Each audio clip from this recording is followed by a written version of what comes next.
They turned all the lights off in the caves and gave us UV torches. Look how purple everything is. Right, where's the cum? Elden Ring! I love Elden Ring. I love it so much that I came all the way out to a cave to do a thematic introduction to today's video. I'm wearing my hat over a helmet.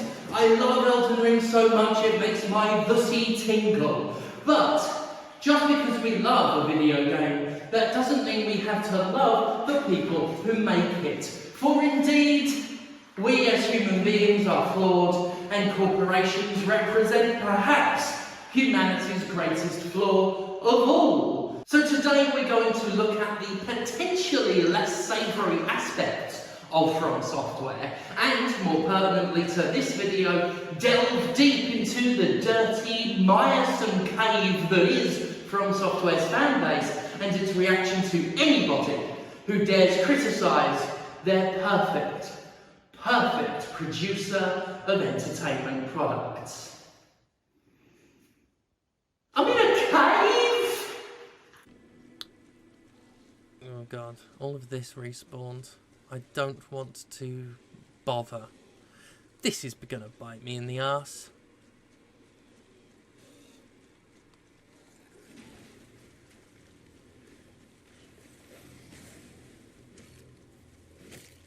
Oh yeah.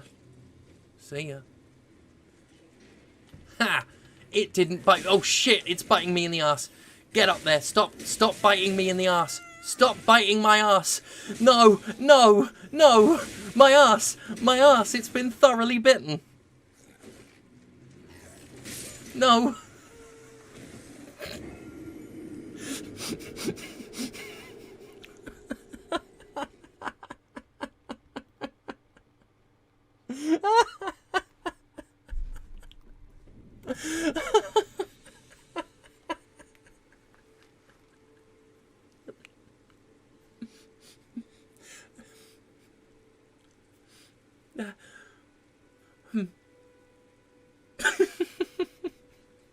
That falling off the ladder was fucking hilarious. If there's one thing more challenging, more stressful, more downright intimidating than any single boss encounter in a FromSoftware game, it's publicly criticising FromSoftware in front of its massive, zealous, some might even say touchy fanbase. Just dare to suggest its work isn't perfect and prepare to face down a horde of furious gamers TM who will shout you down and attempt to bury you. Take it from me. I once said in like 2012 or whenever that I'd be fine if Dark Souls had an easy mode, and fans to this day remain angry at me for demanding Dark Souls cave to casuals. I was in a cave. FromSoftware, like any company, isn't perfect, and like every company, FromSoftware isn't your friend. This is a truth that game fans in particular seem to have a really hard time accepting in general. Their love of games extends to a loyal, unshakable adoration of the companies behind them, even when those companies are scum-sucking slime-bag hack fucks. Again, as someone whose job has been to criticise the game industry for over 10 years now, I've lost track of how many times I've been harassed, slandered, attacked, and threatened for pointing out industry abuse and bad practices. So it is with a salute that I admire anybody daring lately to talk about the reports that FromSoftware's working conditions may not be very good. This is a story that has been bubbling under the surface of Elden Ring discourse for a little while now, not truly blowing up, but not quite going away. Part of the reason it hasn't exploded is the vagary. FromSoftware's working conditions have had light shed on them via translated, anonymous employee reviews, and that's not exactly the hardest of evidence. But another, less savoury reason for this story going nowhere can be laying at the feet of the fanbase. A fanbase that has gone on the attack against anybody who's bringing it up. Let's look at what started this all. Following the release and massive success of Elden Ring, posts from the online job board Career Connection surfaced that painted a pretty damning picture of the studio, a picture that's become all too common in mainstream game development as a whole, one of poor compensation, employee mistreatment, and excessive work hours. Career Connection allows workers to rate their employers, and as it stands right now, FromSoftware has a rating of 2.6 out of 5, which It ain't terrific. The ratings breakdown is even less enthralling. Job hours satisfaction is 1.8 out of 5. The stress-free rating is 2.6. Pay satisfaction is 1.9. And overall satisfaction is 2.2. Faring slightly better is annual leave satisfaction, which sits at 3 out of 5, and job satisfaction, which was originally mistranslated as job difficulty and boasts a 4.2 out of 5. This suggests that while the work is hard and doesn't pay well, From's devs are at least proud of what they're doing. Pride and accomplishment, etc. The last reported annual wage of a From Software employee was listed at around $29,000, with at least one worker claiming there to be 40 hours of overtime per month. None of this is great, but even worse is the way in which women are said to be treated at the studio. There are no special treatments for pregnancy and childcare, stated one report. Most female employees who are about to give birth are expected to leave the company. As has been liberally pointed out in the wake of this report, the majority of the reviews are over 10 years old, going back as far as 2012. This has been enough for a lot of gamers to write off the entire thing, claiming it as shit-stirring and simply assuming that everything must be better now. And hey, I'm all for a redemption story. It would be hypocritical of me to judge anyone for being an asshole 10 years ago, considering I was a back then. But I'm nonetheless alarmed at the sheer assumption that everything is fine at From just because this was never addressed, especially in an industry where it's been proven time and time again that issues not being addressed only tends to make them worse. I am not here today to condemn From Software, for with the information we have, I agree there's not yet enough to fully shit all over the company the way I have with other abusive companies, at least not yet. But what I have felt compelled to do in the wake of this is to voice my concern about how quick to bury this story people have been, and how aggressively that desire has been acted upon by those who don't want to believe the makers of a game they love could be capable of doing bad things. At the very least, it's good that this came up. One would hope it would give game journalists something to, research, to journalise on. Maybe it'll inspire them to ask their contacts at From Software, to question what the environment of the company is like now, to see if things have indeed improved. These are new. Oh, these little toad men. Oh my god, they look adorable. They're adorable.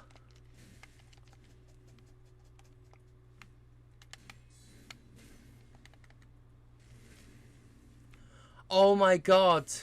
I want plushes. I want them on Whoa, that one flipped. They do cartwheels. This is amazing. This is mega. Why did the reviews not mention this? Why didn't it mention cartwheeling toad men? Oh, this is so good. They got little shields and they hide behind them. Oh, you're doing your best. You are doing your best. Oh, it's not fucking good enough. They look so sad when they die. He was like... Oh, these are brilliant. One of the reasons I dislike how quickly this story was shrugged off as old news is my personal experience with reporting on allegations at other companies and being told the same thing, even when those allegations are still fresh, ongoing, and recurring. I've made no secret of the fact that I will never stop reminding people about the systemic abuse promoted and protected at Ubisoft. Abuse that includes hate speech, professional misconduct, and outright sexual assault. Game press and game community alike could not wait to move on from those uncomfortable stories, and currently everyone talks about Assassin's Creed and Far Cry like nothing happened. But things did happen, and even worse, nothing was ever done about it. A few sacrificial firings were performed, emphasis on the word performed. In fact, most of them just got to walk away with their shares intact. intact, but workers still report that none of their requests for cultural improvement were met, and nothing fundamentally changed. Abusers are still promoted in the company and moved around like dodgy priests by the Vatican when complaints get too hot. A third of employees still feel unsafe at the company. CEO Yves Guillemot still hasn't satisfactorily addressed these abuses and hasn't admitted what he knew of them. But when I bring it up, I'm told it was ages ago. It's a dead horse. Things are surely different now.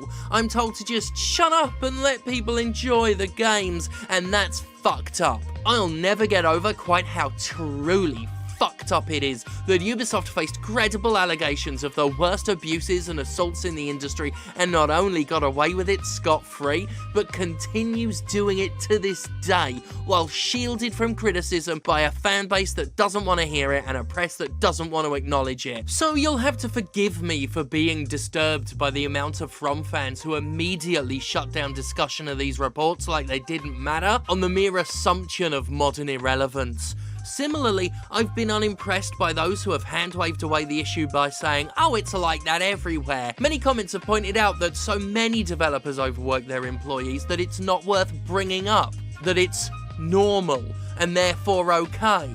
And look, even if it is the norm, that's a very different concept from necessary. Normal is not necessary, and as more studios start looking at 4-day work weeks and titles like Hades prove what can be achieved with zero dev crunch, it's not good enough anymore to say that crunch, poor compensation, and stressed out developers are okay because they're normal. Demand better. We should all be demanding better. Just stop defending shitty industry practices by saying it's normal, that it happens everywhere. It has never been an excuse to shrug your shoulders and say, well, everyone else is doing it. But worse than the shrugging has been the harassment of those who brought this whole thing up. And let me remind you, dear gamers, abusing people as retaliation for talking about abuse doesn't make your fucking case. It just demonstrates that a company is appealing to fucking abusers. The Career Connection page, which hosted the From reviews, was brought to light by a streamer on Twitter who I'm not going to mention by name for their own safety, and I hate that I have to do that, but we do because the fan base is fucking exhausting. They brought up the employee reviews with a summary and a suggestion that we ought to maybe talk about them, and they were swiftly and brutally set upon by Soulsborne fans who didn't want to entertain the notion that From might not be perfect. Sadly, the original tweet was deleted as a result, but I recall the thread unfondly. Lots of accusations of trying to cause trouble, lots of writing off of the reports as old or fake, and plenty of that aforementioned abuse. While the original tweet is gone, the tweeter stands by it, stating in the wake, in itself this has gotten me a lot of harassment, name-calling and threats the past 24 hours, but I feel I achieved my goal of getting people who are closer to the industry and better at researching these kinds of things to go, hang on, let's look into this closer. It fucking sucks that this person had to go through insults and harassments and threats for simply sharing a piece of fucking information, but it's sadly not surprising. I'm reminded of CD Projekt Red, a company with a similarly zealous fanbase, a similar position as a producer of AAA games that buck AAA monetization, and a ridiculously detailed, critically acclaimed open-world game under its belt. And also, of course, an incredibly similar story about dissatisfied workers, with anonymous reviews detailing undercompensation and overworking. I mean, for God's sake, one reviewer of Cyberpunk dared to say that its flashing images gave her a seizure, and CDPR fans responded by sending her flashing images to trigger the seizure again. I mean, come the fuck on, people. Can you have some chill for a second and just accept that the makers of your favourite entertainment product are not infallible fucking deities, free of flaws or imperfections? You fucking rifles. Be skeptical if you want, question the information if you will, just don't be a fucking twat. And remember, always, that game companies are not your friends. Most of them treat their own employees, who they insultingly call their families, like total fucking shit. They sure as hell don't have any more regard for you, the marks they see as walking wallets. Stop going to bat for them unflinchingly, unthinkingly, and so horribly violently. They don't need you you as their attack dogs, and you won't get that scritching behind the ears no matter how many perceived trespassers you maul. I hope things are better at From than they were when those reports were written. I hope things are great. The makers of that game, the makers of Elden Ring, deserve the best. I fucking love Elden Ring. It's tied with Silent Hill 2 as the best thing I've ever played, and I mean that. I am passionately into this game. Look at those albinurics. But I do not want it to come at a painful human cost. Nobody should. I said the same thing about The Witcher 3, and I'll say it here too. I'd rather have no Elden Ring than an Elden Ring that was made by hurting people. And if you truly love games, you'd rather the same thing too. Demand better. Be better. Like I said in the video today, I was an asshole a long time ago, about the same time that those initial reviews of FromSoftware's work environment came out. I'm all for change. I'm all for doing better. But let's not just assume that because something happened a long time ago, that everything's hunky-dory now. Because, as I highlighted, that's what everyone wants you to believe about Ubisoft. That is what Microsoft is going to want you to believe about Activision Blizzard. Caught it. Fucking caught it, mate. Get in there.